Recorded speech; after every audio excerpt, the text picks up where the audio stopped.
नमस्कार मंडळी, श्री स्वामी समर्थ. मी नंदिनी माझ्या यूट्यूब चॅनलवर तुमचं खूप मनापासून स्वागत करत आहे. तुमच्या मनातील सर्व चांगल्या इच्छा स्वामी महाराज पूर्ण करो ही स्वामींच्या चरणी प्रार्थना करते आणि आजच्या या नवीन व्हिडिओला सुरुवात करते.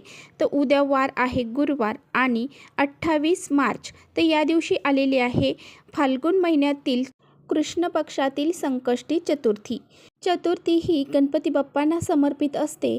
आपल्या सर्वांना माहीत आहे की गणपती बाप्पा हे लहानांपासून मोठ्यांपर्यंत सगळ्यांचे लाडके दैवत आहे.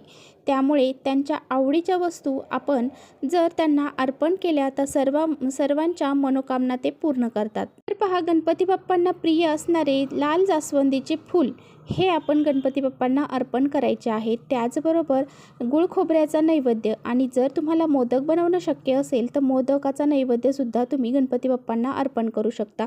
तो नैवेद्यसुद्धा गणपती बाप्पांना अतिशय प्रिय आहे. त्याचबरोबर ज्या दुर्वा असतात पहा, त्या 21 दुर्वा गणपती बाप्पांना आपल्याला अर्पण करायच्या आहेत आणि त्यांची पंचोपचार पूजा करायची आहे.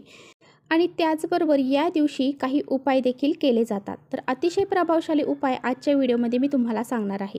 अंघोळीच्या पाण्यामध्ये आपल्याला अशी एक वस्तू टाकायची आहे. ही वस्तू जर आपण अंघोळीच्या पाण्यामध्ये टाकली तर सर्व दोष, अडचणी, संकट दूर होतात.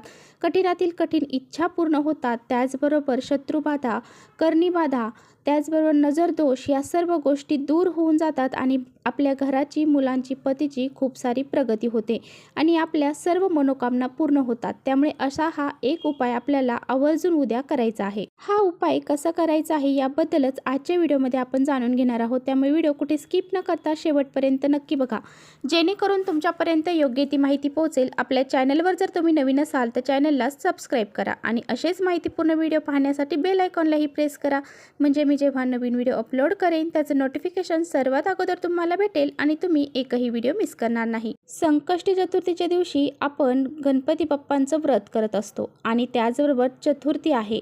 या दिवशी गणपती बाप्पांची विधिवत पूजा अर्चा करतो. आता बघा, या दिवशी आपण गणपती बाप्पांच्या मंदिरात देखील जातो आणि त्या अगोदर आपलं शरीर हे स्वच्छ असणं, शुद्ध असणं हे गरजेचं आहे. तर पहा, प्रत्येकजण या दिवशी गणपती बाप्पांची पूजा करतं, उपाय करतं, त्याचबरोबर सेवा करतात आणि प्रत्येकजण उपास करतात असं अजिबात नाही. काही जण उपास करतात आणि काही जण उपास न करता देखील उपाय सेवा करत असतात. तर अशा वेळी आपलं शरीर, मन हे शुद्ध असणं अतिशय महत्त्वाचं आहे.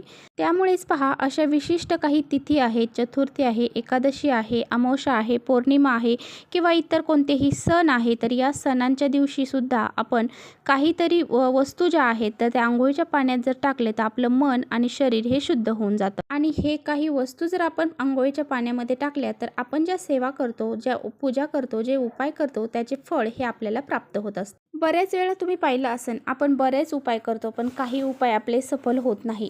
तर त्याचं कारण असं आहे की आपण जर काही वस्तू टाकून आंघोळीच्या पाण्यामध्ये आपण आंघोळ केली तर आपल्याला जे नजर दोष लागलेले आहेत किंवा जे संकट आहेत, कर्णीबाधा असतील, शत्रुबाधा असतील, त्या जर आपल्यामध्ये असतील तर आपले कोणतेही उपाय हे यशस्वी ठरत नाही. हे दूर करण्यासाठी अगोदर आपल्याला आंघोळीच्या पाण्यामध्ये ह्या वस्तू टाकून आंघोळ करायची असते. आणि कधी कधी काय होतं की आपल्या कुंडलीमधले जे ग्रह आहेत ते सुद्धा मजबूत नसतात आणि ते ग्रह मजबूत नसल्यामुळं आपण जे उपाय करतो ते सुद्धा यशस्वी ठरत नाही. योगायोगाने ही चतुर्थी तिथी जी आहे तर ती गुरुवारी आलेली आहे आणि गुरुवारच्या दिवशी स्नानाला विशेष महत्त्व आहे. कारण गुरुवार हा दिवस माता लक्ष्मी आणि भगवान श्री हरी विष्णूंना समर्पित आहे आणि याच दिवशी चतुर्थी देखील आलेली आहे. त्यामुळे अतिशय महत्त्वाचा दिवस हा मानला जाणार आहे आणि यामुळे आपल्याला उद्या हा उपाय आवर्जून करायचा आहे. प्रत्येकाने हा उपाय करायचा आहे. अगदी लहान मुलांपासून ते मोठ्यांपर्यंत सर्वांनी हा उपाय करायचा आहे. तर पहा, जी कर्णीबाधा आहे, शत्रुबाधा आहे, नजर दोष आहे, हे फक्त मुलांनाच होत नाही तर मोठ्यांना देखील होत आणि अगदी लहान मुलांपासून मोठ्यांपर्यंत सर्वांनाच हे दोष लागलेले असतात. महिन्यातल्या ह्या ज्या तिथी येतात ना, ह्या तिथींना जर आपण असे उपाय केले तर आपल्यातले जे दोष आहेत तर ते नष्ट होतात. त्यामुळेच उद्या तुम्हाला बघा काय काय करायचं आहे. तर उद्या सकाळी लवकर उठायचं आहे, अंघोळीचं पाणी काढायचं आहे. अंघोळीच्या पाण्यामध्ये आपल्याला सर्वात महत्त्वाची गोष्ट आहे ती म्हणजे गंगाजल. आता बघा, जर गंगाजल तुमच्याकडे नसेल तर मग तुम्ही यामध्ये गोमूत्र टाकले तरी चालेल.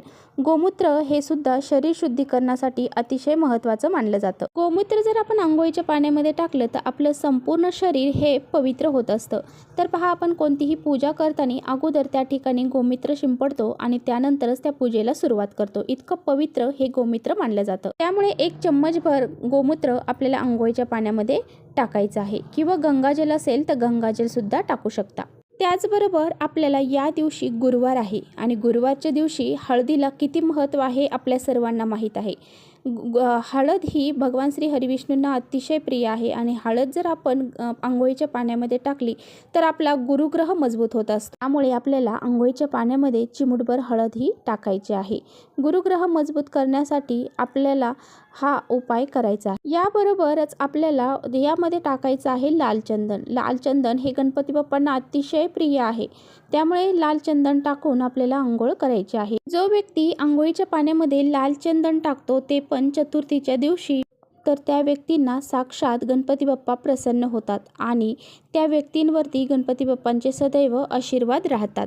त्यामुळे हे लाल चंदन जे आहे त्याचा टिळा देखील आपल्याला लावायचा आहे। त्याचबरोबर जर तुमच्यामध्ये काही नकारात्मकता आहे, शत्रुदोष आहे, एखाद्या ठिकाणी तुम्ही गेलेले आहात आणि तिथली नकारात्मकता तुमच्याबरोबर आलेली आहे, तुमच्या घरामध्ये काही अडचणी निर्माण होत आहेत, संकट येत आहेत, तर तुम्हाला अंघोळीच्या पाण्यामध्ये थोडं खडेमीठ टाकायचं आहे। आपल्या सर्वांना माहीत आहे, खडेमीठ जर आपण अंघोळीच्या पाण्यामध्ये टाकले तर आपल्यातली जी नकारात्मकता आहे तर ती नष्ट होऊन जाते। तर पहा, आपल्याला गुरुवारच्या दिवशी केस हे धुवायचे नसतात, त्याचबरोबर फरशी देखील पुसायची नसते।